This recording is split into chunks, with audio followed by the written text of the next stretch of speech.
One of my goals for this trip was to clean up some of the trash that this human scum left here behind. I cannot think of a worse human being that leave trash bags like this in such a beautiful place.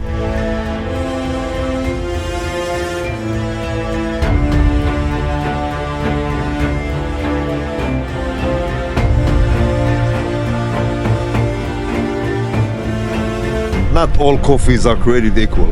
I would argue that not all coffees are coffees.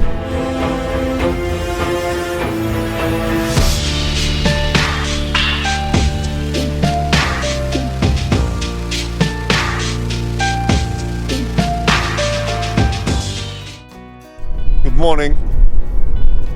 Man, what a night. I slept fine, but the wind was absolutely relentless. I've been in Indian Valley multiple times, been at windy nights, been at a crazy windy night one time that lifted the tent and the wind stopped at about, I don't know, 10, 11 p.m. Tonight, the wind was insane. Like insane meaning the truck was shaking, seriously. And that was all night. It just, even now it's windy but not as hard. But interesting. Well, we know that it's a windy area, but for me that was the windiest night I've ever stayed in. Actually, the windiest night anywhere. So my coffee setup changed a little bit, and instead of using propane, I'm now using induction, and it's a freaking game changer. Especially, see, a windy day like today, there is absolutely no way I'll be able to make coffee with propane. I'll have to go inside the truck, or I'll have to close the flaps here and go inside the bed of the truck in order to actually create the flame, and the flame won't extinguish in the wind. But now, induction, game changer. And special thank you to Ranjip. That was your idea. You're the man. Anyway, so it's really a game changer. Now I have the EcoFlow here, don't know if you can see it. Very simple, plug it in, turn it on and make coffee. Of course, not all coffees are created equal. I would argue that not all coffees are coffees. This is real coffee. See, Middle Eastern coffee with, oh crap, everything flew on me. Oh my goodness, with a little bit of touch of cardamom, and you cook it in as you boil. You put the powder in the water, and as it boils it kind of cooks all together. No filters, no freaking milk, honey, flowers or any other sissifying substance. This is real coffee for real men and real women, and fake men and women, and anyone that wants to drink real coffee.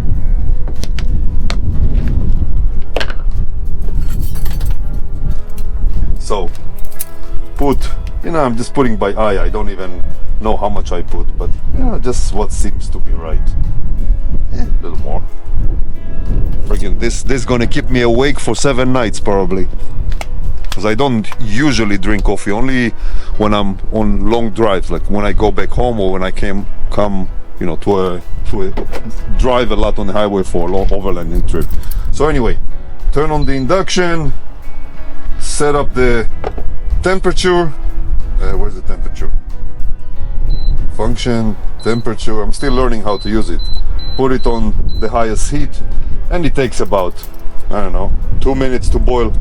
Now the key with this type of coffee is you have to watch it, because you have to watch it, and as it boils it starts bubbles and then it'll gush all the way out. So as it starts bubbling, you pay attention, it's gushing all the way out. Or when it's gushing, you pick it up. Now you see how cool it is. Wind doesn't matter. This thing, everything stays nice and cool to the touch, other than of course the pot itself. Real coffee. Write it down. No milk, no whatever other crap people put in coffee. Just coffee and a little bit of cardamom, which is kind of manly. Look, look. Did you catching it? See? Whoops. And that's it. Real coffee. Are you writing it down? Try it.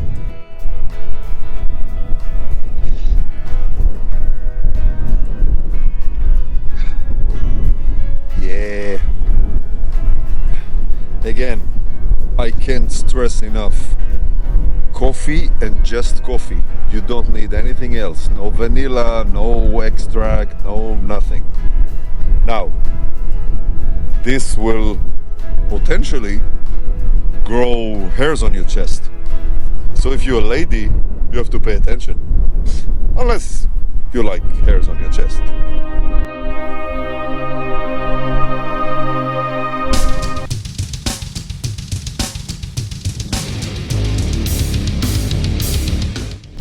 One of my goals for this trip was to clean up some of the trash that this human scum left here behind. If you're one of the people that leave trash here, honestly, I wish you all the worst that this world can dish.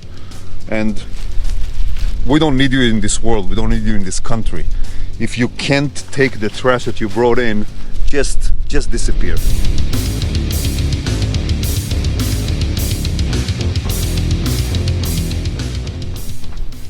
Scum of the earth. Look, you come to such a nice place and you leave your garbage behind.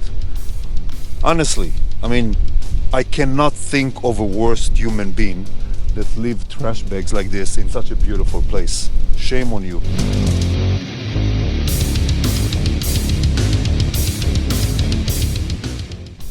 Honestly, if you're the one that left this garbage, I wish you the absolute worst.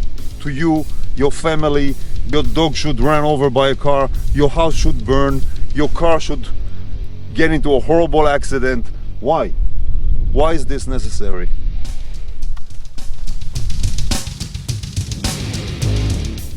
Well, I take it back about your dog. Your dog has nothing to do with it. But you and your family should be punished.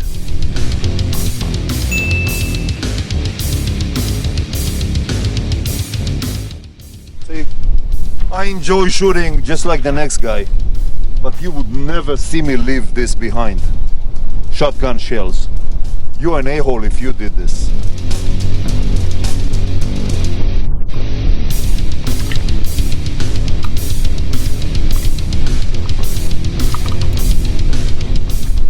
Now, if you're the one that did this, next time you shoot, I hope you have a jam and backfire and your face exploded from one of these rounds. That's what I wish for you.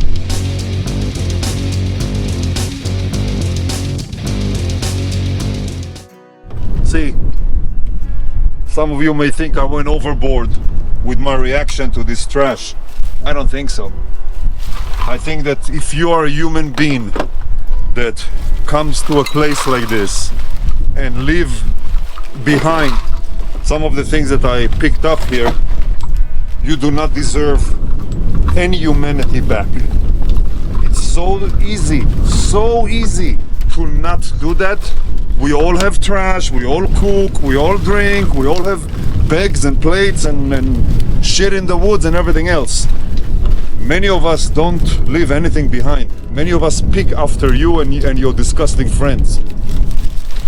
Now, if you're one of the people that left this trash here and you see the errors of your way and you want to become a better human being, you contact me.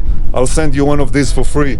I'll send you trash bags, anything else you need to take your trash back home when you come to these areas. Not only here, anywhere. By the way, just in case you want to build some kind of a cleaning kit, I bought this one. I bought actually two of them for like 14 bucks on Amazon. I bought these magnets. I just melted 4 holes, put some magnets. I have this costs like 8 bucks. Just strap it here, magnets and just stick it to the ceiling of the smart cap. Can't be easier than that. There's no excuse for not picking up after yourself. And for those of you who pick up after others, kudos. Oh man, I was so pissed off. Sorry, I mean, I know I am usually a happy-go-lucky guy, really, in life in general. I always see the glass half full. I always give lots of break to lots of people. But this just boils my blood. Now there's still tons of trash, but I ran out of plastic bags. The first plastic bags that I collected had broken bottles in it, and it kind of ripped through it, so I had to put it inside 3 other bags so it won't all spill in my truck. So I ran out of bags. But anyway, I'm gonna cool myself down a little bit, sit here for a few more minutes, enjoy the scenery, and hit the trail.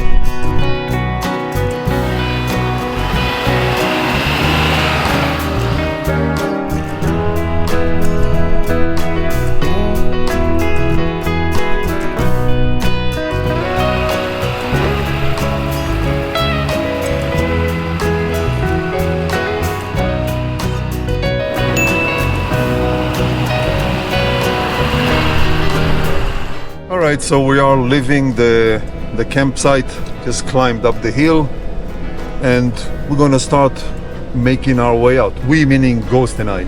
So today I'm gonna try to go out in a road, I forget the name, something with horse. I'll put the name in the video once I get there.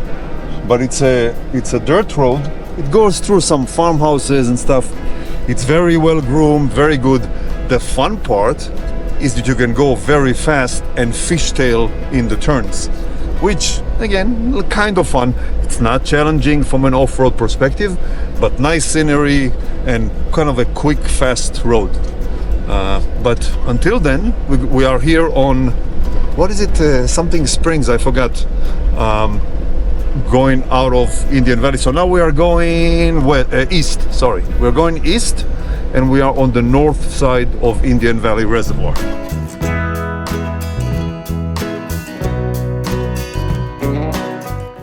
Okay, probably very soon we're gonna get to the intersection that we saw yesterday. So yesterday we came from Walker Ridge, which if we go back the same way, we'll be making a right turn.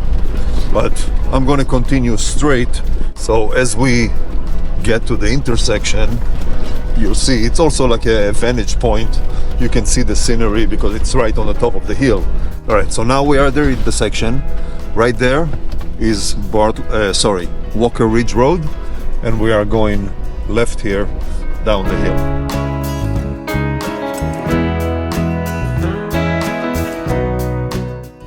Look how cool the area here, this valley. So nice. There is a house right there. I mean, I passed this house many times. Whoever lives there, so lucky. They have tons of, I don't know if they own a lot of acreage there or not, but it doesn't matter. You have nothing but empty meadow for what looks like miles. Well, miles probably in south-north direction, and maybe a little less than miles, you know, west-east. But look how beautiful this is. It's really freaking amazing. I mean, imagine growing up in this house with all this nature around you. They probably, I wouldn't be surprised if they have horses there, maybe some other livestock. But really nice, really lucky people, whoever lives there.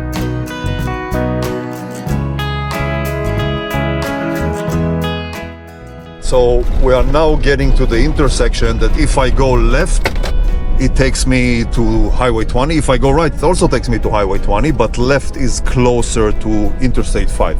I'm gonna go right because I want to enjoy that dirt. I mean, I'm on dirt now, even though it looks gray, so probably on camera it might look like paved, but I'm gonna make a right and enjoy some fishtailing. Now, I'm sure most of you know this, but one of the key to fun fishtailing is disconnecting all your traction control and any other control. So on this truck, this is a 2024 Ford Platinum Tremor. I can disconnect the traction control, and then if I hold the button for several seconds, it does disconnecting all advanced traction and controlling terrain control, wheel control, brake control, disconnect all of that, which basically gives me raw power to the wheels. Now keep in mind, this is a 500 plus horsepower truck. This is a high output engine, 1200 foot-pound of torque. So when I disconnect all those control and I press the gas, this freaking thing moves. So it's kind of fun. Even if I go now straight and I floor the gas, I can, you see, whoops, fishtailing. So it's absolute beast power, which is so much fun. I have to be careful because I don't want to lose control and freaking destroy the truck, but it's a lot of fun.